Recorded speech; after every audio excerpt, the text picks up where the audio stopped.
You've been taught to chase money, protect money, grow money, but almost no one ever told you that the Bible doesn't start with money at all. It starts with something far more uncomfortable, because if this part is wrong, everything you build will quietly collapse, no matter how much you earn. And this is where most people get stuck without realizing it.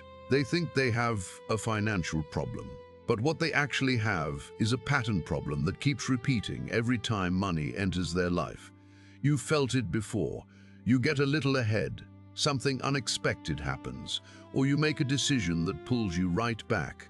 Not once, not twice, over and over. And at some point, you stop calling it coincidence, but you still don't know what's causing it. Solomon doesn't soften this. The blessing of the Lord makes rich, and he adds no sorrow with it. That means if what you're building constantly comes with stress, pressure, instability, something in your foundation is wrong. Not partially, structurally. And that's the part most people avoid, because it forces you to stop blaming circumstances and start looking at what you repeat daily without thinking. And here is the uncomfortable truth. You can increase your income and still stay trapped if the system underneath your life hasn't changed. Because money doesn't fix patterns, it amplifies them. If you are undisciplined, you will become more undisciplined, with more undisciplined, with more Monday. If you avoid responsibility, you will avoid it at a higher level. If you react emotionally, you will react on a larger scale. And that is why some people earn more and still feel like nothing improves. Because what they needed was not more money. It was a different structure. And the Bible calls that wisdom, but not the kind most people think about. Not information, not advice, direction. Wisdom is supreme. Therefore, get wisdom. Though it cost all you have, get understanding. That line is not metaphorical. It is prioritization. It means if you build without wisdom, you are building something that will not hold. And this is where most people make their first critical mistake. They chase results before they correct direction. They try to increase without stabilizing. They focus on what they can gain instead of what they need to change. And that reversal creates a cycle that feels like progress but never lasts. You move forward, then you slide back. You build, then you lose. You try again, but nothing sticks. And the longer that repeats, the more confusing it becomes. Because from the outside, it looks like you are doing everything right. You are working, you are trying, you are moving. But inside the structure, something is off. And that off is what this is about. Not money, not opportunity, not luck, structure. The hidden system of decisions you make every day without questioning them. How you spend, how you delay, how you justify, how you respond when something doesn't go your way. These are not small things. They are the foundation of everything. And if that foundation is unstable, no amount of effort will compensate for it. It will only speed up the cycle. Solomon shows this again in a way that most people read but don't apply. The plans of the diligent lead surely to abundance, but everyone who is hasty comes only to poverty. That means your pace matters. Not just how fast you move, but how you decide. Because haste is not just speed, it is impulsive direction. It is acting without alignment. And every time you do that, you weaken your structure. You make decisions that feel right in the moment, but create instability over time. And that instability accumulates. It doesn't disappear. It builds quietly until it reaches a point where it becomes visible, usually when it's already too late to ignore. And now you can feel it. It is not about learning something new. It is about seeing something you've been in, something that has been shaping your results long before you started paying attention to it. And the dangerous part is that it feels normal. It feels like the way things are. But the next part is where it becomes even more uncomfortable, because it exposes something most people defend without realizing it is the very thing keeping them stuck. You don't lose money the moment you spend it, you lose it the moment you decide without discipline. And that decision is almost never loud. It's quiet, fast, and it feels justified in the moment, which is why most people never question it until the result shows up later. You've lived this. You open your account, you see enough, not abundance, but enough to feel a little relief. And in that moment, your guard drops. You tell yourself it's small, it's deserved, it won't matter, and nothing collapses right away, so your mind confirms the decision. But Solomon cuts through that illusion completely. Whoever loves pleasure will become poor. Whoever loves wine and olive oil will never be rich. That is not about the item. It is about the pattern, because the problem is not what you spend on, it is why you spend and how often you repeat it without control. And this is where most people get defensive, because they don't see their behavior as destructive. They call it reward. They call it balance. They call it normal life. But look at the loop. Honestly, you feel pressure. You spend to feel relief. You feel tired. You escape instead of building. You feel behind. You distract yourself instead of correcting direction. And over time, that loop becomes automatic. You don't even think about it anymore. It becomes your default response. And that is the trap, because anything that becomes automatic stops being questioned. It becomes part of your identity. And once it is part of your identity, it controls your outcomes without resistance. Solomon exposes this even deeper. Precious treasure and oil are in a wise man's dwelling, but a foolish man devours it. Devours, not spends. Devours. That means consumption without control. That means what comes in is immediately absorbed by what you refuse to discipline. And this is where people stay stuck, no matter how much they increase their income, because every increase is matched by an increase in consumption, not intentionally, automatically. They don't plan it, they repeat it. And repetition is what builds the system that keeps them where they are. Think about the last time you said you would be more careful, more intentional, more structured, and then something small happened. A moment, a feeling, a situation, and you slipped back into the same pattern, not because you didn't know better, but because you didn't interrupt the loop when it started. And that is the key. Not awareness, interruption. Because awareness without interruption changes nothing. It just makes you more conscious of the same result. And over time, that creates frustration, because now you see the pattern, but you are still inside it. And this is where discipline becomes critical, not as restriction, but as structure. Because discipline is what gives your decisions consistency. It removes randomness. It removes emotional swings from your behavior. It creates a system where your actions align with your direction, even when you don't feel like it. And without that, nothing stabilizes. Solomon warns about this again, in a way that most people overlook, because it sounds too simple. A little sleep, a little sleep, a little slumber, a little folding of the hands, and poverty will come on you like a thief.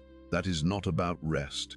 It is about neglect. The moment you delay what you know matters. The moment you choose comfort over correction.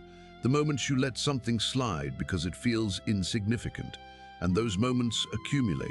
They build into something that eventually shows up as a result you didn't expect, but actually created over time.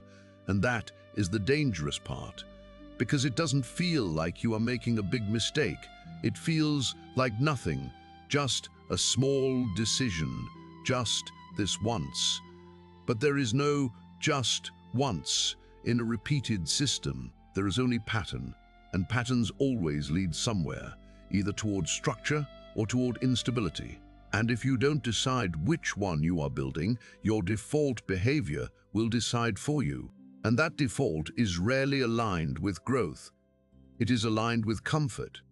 And comfort, when it is not controlled, leads in one direction every time. But even if you begin to see this, even if you start interrupting those patterns, there is something deeper that can still keep you trapped, because it doesn't show up in your actions first. It shows up in what you believe is true about money itself. Most people don't fail financially because of what they do. They fail because of what they believe long before they act. And those beliefs are so familiar that they feel like facts, which is why they are almost impossible to challenge without forcing yourself to look at the results they keep producing. You say you want stability, growth, freedom, but underneath that, there are quiet assumptions shaping every decision you make. You believe more money will fix what discipline never addressed. You believe opportunity will appear before you become ready to handle it. You believe you can think the same way and somehow create a different outcome. And those beliefs don't sound irrational when you think them, but the results they produce are predictable. Solomon exposes this pattern in a way that most people read but don't apply. There is a way that seems right to a man, but its end is the way to death. That means your current logic can feel correct and still lead you in the wrong direction. And this is where people get trapped for years. They trust their thinking because it makes sense to them, even when their results contradict it. They stay inside a framework that has already failed them, trying to improve it instead of questioning it. And that is how cycles continue. Because the system doesn't change, only the effort inside it does. Think about how often you justified a decision because it felt reasonable in the moment. You explained it, you made it make sense, you told yourself it would be fine, and then later the result didn't match what you expected. That gap is not random. It is the difference between what feels right and what actually works. And until you close that gap, nothing changes. Solomon pushes this further. Trust in the Lord with all your heart and lean not on your own understanding. It is not about ignoring your mind. It is about recognizing its limits when it is built on patterns that have not worked. Because if your understanding is formed by repeated mistakes, then trusting it blindly will only repeat those mistakes. And this is where people resist, because it requires humility. It requires admitting that the way you've been thinking is not producing what you say you want. And that is uncomfortable because it removes control from the identity you've been protecting. It forces you to step outside of what feels familiar and move into something that requires adjustment. But without that, nothing shifts. You stay in the same loop, refining the wrong system. And here is where it becomes even more dangerous, because once you trust the wrong beliefs, they don't just influence your decisions, they start shaping your identity. You begin to see yourself through them. You start saying things like, "This is just how things are," or "This is how life works," or "This is what always happens to me." And those statements are not neutral. They lock you into a pattern. They turn temporary results into permanent expectations. And once something becomes an expectation, your behavior aligns with it automatically. You stop pushing against it, you stop questioning it, you start living inside it. And that is how limitation becomes normal. But Solomon breaks that pattern by forcing a different kind of thinking. Not reactive, not emotional, not based on what is immediately visible, but anchored in something stable, something that doesn't shift with circumstances. Because if your thinking is stable, your decisions become stable. And if your decisions are stable, your results begin to follow. But this is not instant. It requires repetition. It requires catching yourself in the moment when the old belief tries to guide your decision and choosing something different instead. And that is where most people stop, because it takes effort without immediate reward. It takes consistency without visible change at first. And that feels like nothing is happening. But something is happening. The structure is changing. The system is shifting. And once that shift reaches a certain point, the results start to follow in a way that feels almost sudden, even though it was built slowly. And now you can start to see it. This is not about external element, beliefs, patterns, decisions, all working together to either move you forward or keep you exactly where you are. And if those are not corrected, nothing else matters. But even if you begin to correct your thinking, even if you start to change your patterns, there is another layer that can quietly undo everything if you don't recognize it, because it doesn't look like a mistake, it looks like opportunity. Some of the biggest financial mistakes don't feel like mistakes when they begin. They feel like opportunities you would be foolish to ignore. And that is exactly why they are so dangerous, because they bypass your caution and speak directly to your desire for progress. You've seen this pattern before. Something appears that promises speed, relief, a way out of pressure, and it feels aligned with what you want. It looks like movement. It looks like growth. And in that moment, you don't question it deeply enough, because part of you wants it to be real. Solomon warns about this in a way that is almost too direct to ignore. Wealth gained hastily will dwindle, but whoever gathers little by little will increase it. That means anything that promises speed without structure carries instability inside it. It might work for a moment, it might even look like success, but it does not hold. And this is where people get caught in cycles that feel like progress, but end in the same place. They move fast, they gain something, they lose it, and then they look for the next fast solution to recover what was lost. And the cycle repeats, not because they are unlucky, but because they are drawn to the same pattern every time. The desire for speed becomes stronger than the commitment to structure, and that desire is what keeps them vulnerable. Think about how often urgency has influenced your decisions. Not real urgency, but the feeling of it. The pressure to act quickly before something disappears. The fear of missing out. The belief that this is the moment everything changes. And in that state, your judgment shifts. You stop evaluating deeply. You stop questioning assumptions. You move. And that movement feels like control, but it is actually reaction. Because you are responding to pressure, not to clarity. And pressure is one of the easiest ways to manipulate decision-making, whether it comes from outside or from your own expectations. Solomon points to this again. The naive believe anything, but the prudent give thought to their steps. That means discernment is not optional. It is a filter that protects your direction. Without it, you will accept things that feel right, but lead you away from what actually works. And this is where many people sabotage themselves without realizing it. They are not lacking opportunity, they are lacking filtering. They accept too quickly, they trust too easily, they move too fast. And each time they do that, they weaken their structure. They introduce instability into something that could have been stable if they had slowed down long enough to evaluate it properly. But slowing down feels uncomfortable when you are under pressure. It feels like you are missing out. It feels like you are falling behind. And that feeling is what drives people into decisions that cost them more than they expected. Because what looks like a shortcut often becomes a detour that takes you further away from where you were trying to go. And this is why patience is not passive. It is strategic. It allows you to see what is not obvious at first glance. It gives you the space to separate what is real from what is appealing. And without that space, you are always at risk of being pulled into something that looks like progress, but actually resets your position. But even if you begin to recognize that, even if you start to slow down and filter your decisions more carefully, there is still another layer that can quietly drain everything you build. And it doesn't come from a bad decision. It comes from something most people never question because it feels like the right thing to do. There is a kind of financial behavior that feels right, even noble. And because of that, people rarely question it, even when it is quietly draining everything they're trying to build. And that is what makes it dangerous, because it hides behind good intention. You help when you can. You give when it feels needed. You say yes when someone asks. And none of that is wrong on its own, but without structure, it becomes something else entirely. It becomes leakage. And most people don't see it because they associate giving with virtue, not with consequence.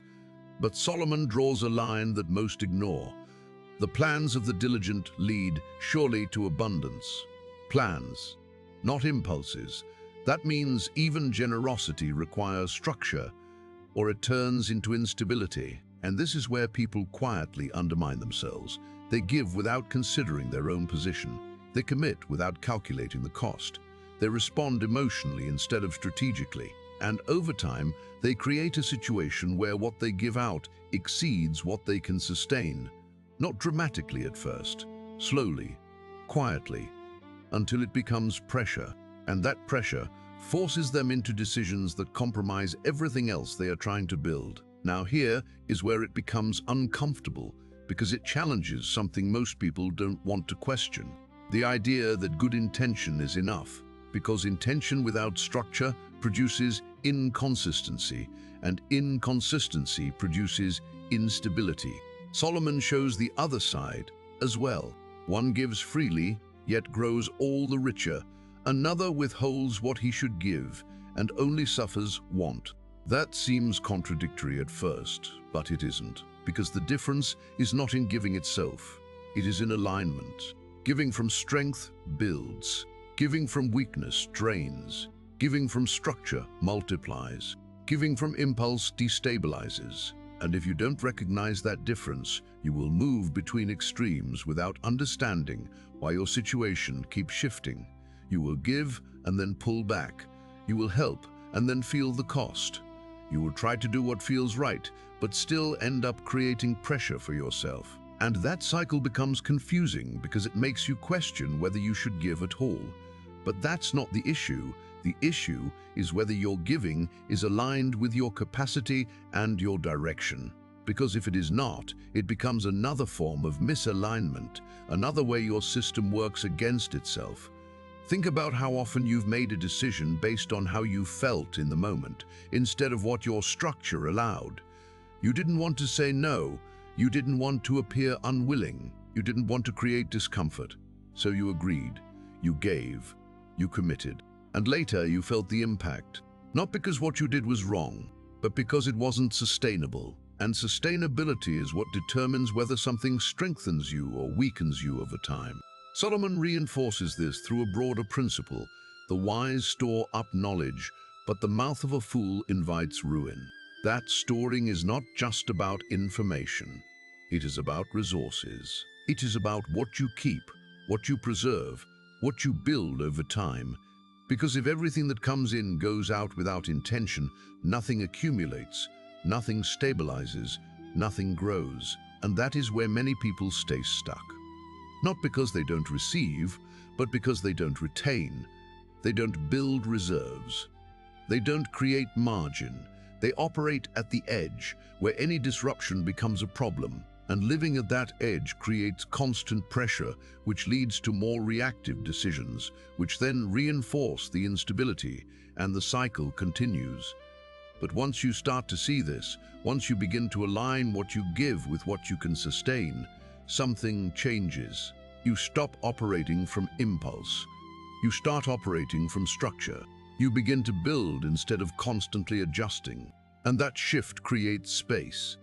Space to think, space to decide, space to grow. But even then, even with discipline, corrected beliefs, filtered decisions, aligned giving, there is still one final layer that determines whether everything you build will hold or collapse. And it is the one most people think they already understand, but rarely apply consistently enough for it to change anything. There is one principle that sits underneath everything else, and most people think they understand it because they've heard it so many times, but hearing it and living it are completely different things. And that gap is exactly where most financial instability is created. It's not about how much you make, it's about how consistently you manage what you already have. And that consistency is what determines whether anything you build will hold or fall apart under pressure. Solomon makes this impossible to ignore. Whoever is faithful in little will also be faithful in much. That means your current situation is not separate from your future, it is training it. The way you handle what is small right now is the same way you will handle something larger later. And this is where people miscalculate. They think more money will change their behavior, when in reality, it will only magnify it. If you are inconsistent now, you will be inconsistent at a higher level. If you avoid structure now, you will avoid it with more at stake. And that is why increase alone never solves instability. It exposes it. Think about how you treat what you have right now, the attention you give it, the discipline you maintain when because that is not temporary behavior. That is your pattern, and patterns scale. They don't transform automatically. Solomon reinforces this again in a way that connects directly to your daily life. In all labor there is profit, but mere talk leads only to poverty. That means intention without execution creates nothing. You can plan, you can think, you can explain what you're going to do, but if your actions don't align consistently, the result does not change. And this is where many people stay stuck in a loop of expression without movement. They talk about change, they think about change, they even feel ready for change, but they don't translate that into repeated action.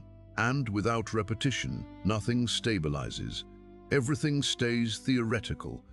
And over time, that creates a gap between what you say you want and what you actually build. And that gap becomes frustration, because you can see the direction, but you are not moving toward it consistently enough for it to materialize. But consistency is not just about doing more. It is about doing the right things repeatedly without breaking the pattern every time something becomes uncomfortable. Because discomfort is where most people stop. They start strong, they move with intention, and then something disrupts the flow. A bad day, a setback, a moment of pressure, and instead of holding the structure, they revert. They slip back into what feels familiar, and that slip resets progress more than they realize. Because consistency is not built in perfect conditions. It is built in moments where it would be easier to stop, and every time you continue anyway, you reinforce the pattern. You strengthen the structure. You make it easier to repeat the next time. And over time, that repetition becomes automatic. It becomes part of who you are, not something you are trying to do. And that is where stability begins. Not in a single decision, but in a sequence of decisions that align over time. But even with all of this, even with corrected patterns, disciplined behavior, aligned decisions, there is still something that determines whether your system will remain stable or begin to drift again, and it is not external. It is where you place your trust when everything feels uncertain. If everything you build still feels fragile, still feels like it could collapse at any moment, it's not because you haven't tried hard enough. It's because you are still relying on something that cannot hold under pressure. And the Bible calls that out in a way most people hear, but never actually apply. Unless the Lord builds the house, the builders labor in vain. That is not abstract. That is structural. It means you can do everything right on the surface and still feel instability underneath if the foundation is not aligned with something that does not shift when circumstances do. And this is where everything converges, because all the discipline, all the structure, all the corrected patterns mean nothing if your direction is still anchored to something unstable. Money shifts, opportunities change, conditions fluctuate. And if your confidence is built only on those, then every change creates pressure. You feel it immediately. You tighten, you react, you start adjusting out of fear instead of moving with clarity. And that is how instability returns, even after progress. But Solomon frames it differently. Honor the Lord with your wealth, with the first fruits of all your crops, then your barns will be filled to overflowing. That is not about ritual, it is about priority. It is about what comes first in your decisions, because what comes first defines everything that follows. If your first priority is control, you will act out of fear. If your first priority is comfort, you will drift.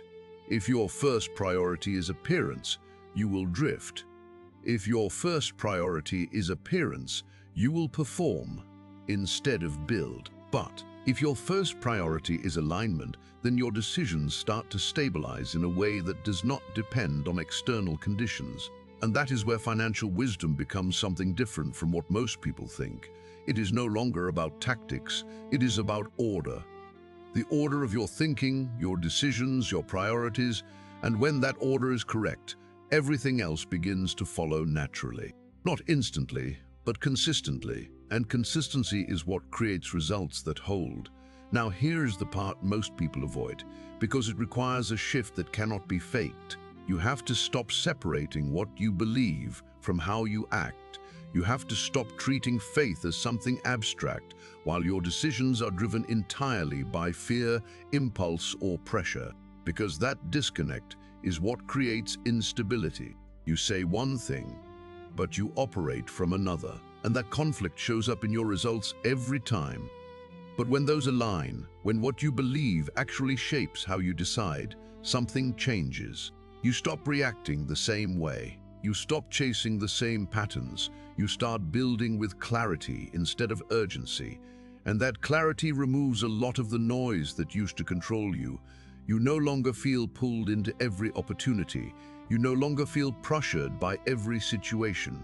You move with intention, not reaction. And that is where real stability begins.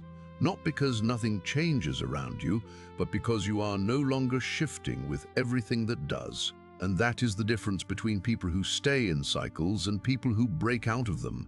One group keeps adjusting to what happens. The other builds something that does not need constant adjustment to survive. And that is what the Bible calls wisdom, not information, not theory. A way of living that produces results over time because it is built on something that does not move. And now you can see the whole picture. Patterns, discipline, belief, timing, restraint, alignment, consistency, all working together. And if even one of those is ignored, the system weakens. But if they begin to align, even slowly, everything starts to shift. Not because of luck, not because of chance, because the structure has changed. And once the structure changes, the results eventually follow. They have to. And now the only question left is not whether this works. It is whether you will actually apply it where it matters. In the small decisions, in the repeated patterns, in the moments where no one is watching and nothing feels urgent, because that is where everything is decided, not in what you know, but in what you repeat. And from this point forward, you already see what needs to change, which means staying the same is no longer something that just happens. It becomes something you choose. And once it becomes a choice, the outcome is no longer uncertain. It is only a matter of what you decide to repeat next. You were never really struggling with money. You were struggling with a system that kept rewriting your results, no matter how hard you tried to change them. And now you can see it clearly, not as separate problems, but as one structure that either holds or collapses depending on what you repeat every day. Because this was never about one mistake, one decision, one opportunity you missed. It was about patterns you allowed to stay in place long enough that they started defining what you expect, what you tolerate, and what you repeat without even thinking about it. And that is why nothing changed before, even when you tried. Because you were trying on top of a system that was still pulling you back. But now that system is visible. Delay is no longer invisible. Impulse is no longer disguised as reward. Speed is no longer confused with progress. And once you see those things, you cannot go back to not seeing them. That is where everything shifts, not in your situation, but in your awareness of what is actually controlling it. And awareness creates tension, because now every decision becomes clear. You know when you are about to repeat the same pattern. You feel it the moment you want to delay, the moment you want to justify, the moment you want to act quickly just to feel relief. And in that moment, there are only two directions: repeat or interrupt. And that is where your future is decided. Not in a big moment, not in some perfect opportunity, but in that exact point where you either continue the pattern or break it. Solomon makes this unavoidable. Above all else, guard your heart, for everything you do flows from it. That means the source matters more than the surface. If what is inside remains unchanged, what is outside will eventually reflect it again. But if the source shifts, even slowly, everything that flows from it begins to change as well. Your decisions become different. Your reactions become controlled. Your direction becomes stable. And that stability is what allows something new to finally take hold. Not temporarily, but permanently. Because now you are not building randomly, you are building intentionally.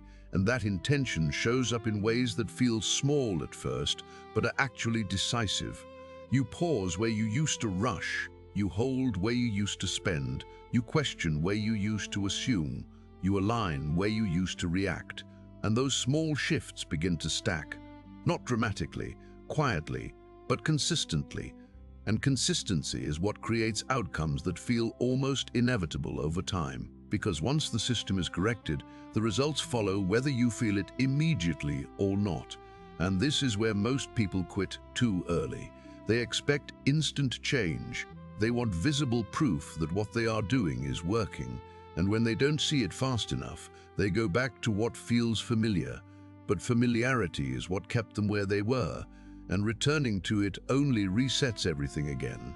Solomon warns about this kind of impatience. Do not be one who shakes hands in pledge or puts up security for debts.